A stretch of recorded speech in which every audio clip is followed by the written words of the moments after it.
Welcome back to Brands Hatch. Lee Mole extending his lead, but it's not a huge lead, you've got to say. We've got a cracking scrap on for second position. Sean Balfe in 87, leading John Dillon. And Dillon looks down the inside, a little bit too far back at the moment. These Ferraris have got to be a wee bit circumspect in these very difficult conditions. Ian, I know you started first in your class, and Ben's just had a little spin, hasn't he? Just what's happened out there?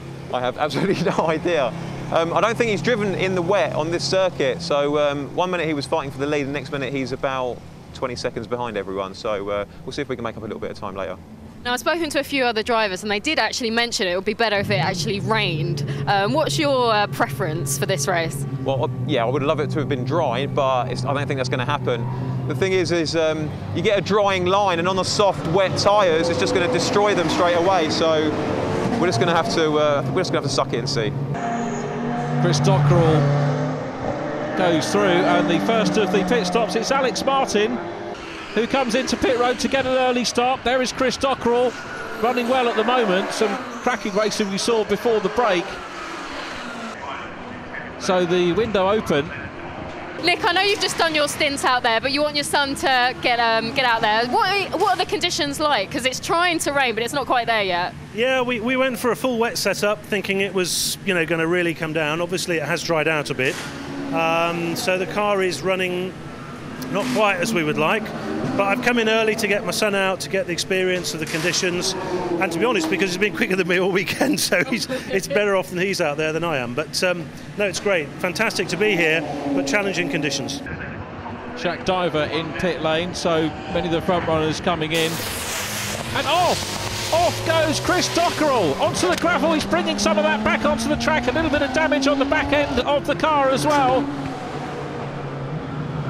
That is very, very disappointing, as in comes John Dillon for his stop. Now, where you've just got the one driver, the drivers will take a timed stop. This is what happened to Chris Dockerell, off onto the gravel.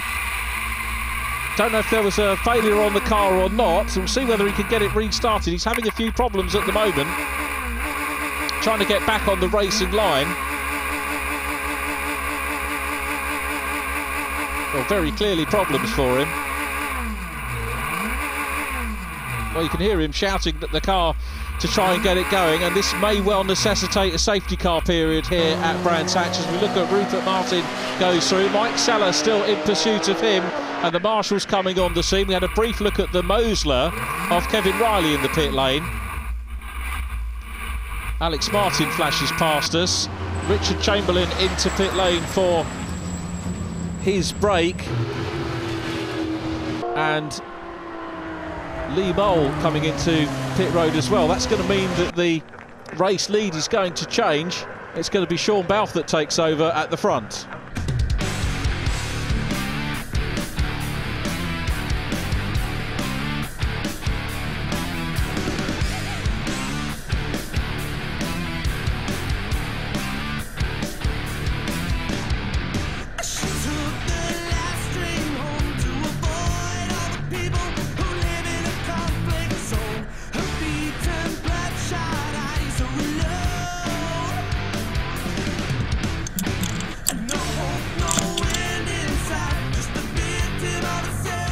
Chris Dockerell out of the car safe and well, and the safety car period about to come to an end here on our race on the Grand Prix circuit at Brands Hatch. Look at the rain, which is getting worse. The safety car actually picked up the wrong group of cars at the start of it. Very difficult, to be fair, for the officials to sort this out early on. But the race leader going through shot. There is the second place car. Lee Mole, after his stop, is in second position, and a couple of back markers between himself and the leader, Sean Balfe. So the number one car of Derek Johnston and Mike Edmonds looking pretty healthy at the moment. Very difficult conditions. The race leader goes through, the red Ferrari. There's the BMW in second place. Then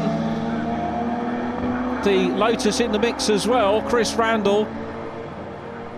And it's very definitely conditions getting tricky. The green flag's away, 3 wide. Look at that as they come down the hill, down Pilgrim's Drop. There's the Mosler running well. back on board with the number 1 car. Mike Edmonds looking to try and improve places here at the moment. And looking down the inside, challenging for that 2nd position.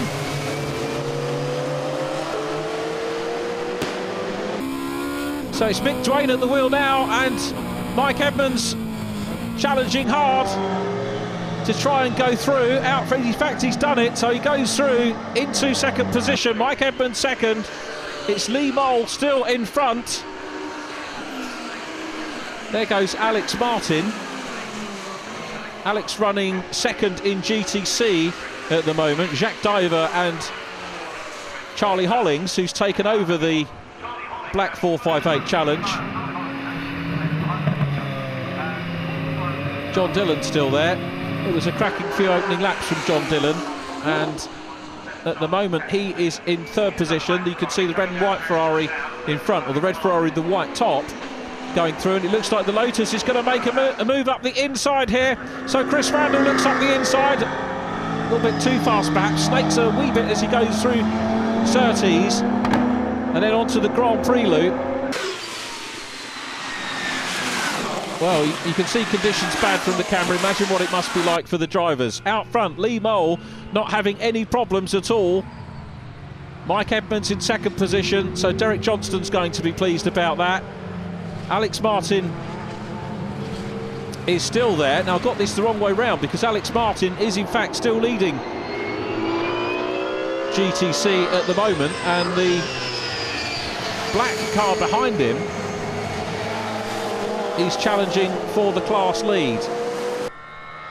So there's the race leader, 2nd place Mike Edmonds, and this is the GTC lead battle at the moment, with Alex Martin holding on. Charles Hollings, the pro driver of the pairing, Jacques Diver, the driver who did the 1st stint, and Charlie Hollings looks down the inside. Let's see whether he can go through.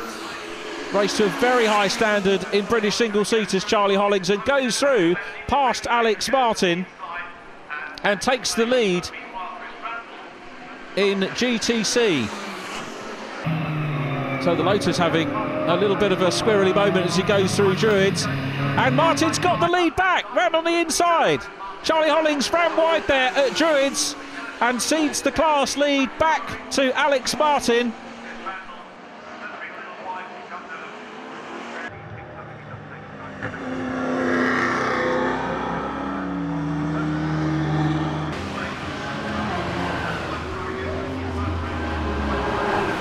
Into pit lane for the Lotus. Oh, and a half spin for the Ferrari of Rupert Martin, who gets back on the grass, mainly to get out of the way of any oncoming cars, but I think will rejoin.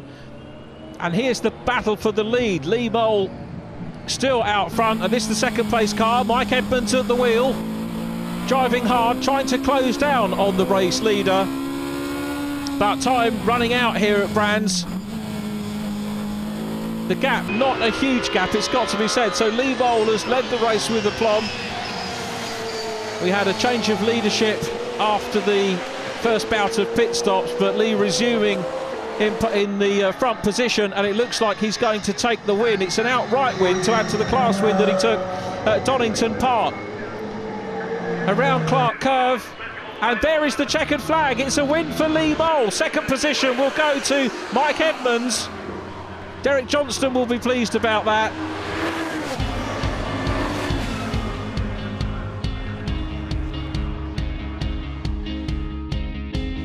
It's a perfect race for Lee Mole. He took pole position, he went on to win, and he also got fastest lap. 4th position is the GTC winner, also achieving fastest lap, the driver pairing of Jacques Diver and Charlie Hollings. In GTB, the pairing of Mark Smith and David Cuff take the honours. Fastest lap in B going to Chris Randall, who finished 2nd in class. And in GTA, it was win and fastest lap for the Lotus Elise of Richard Chamberlain.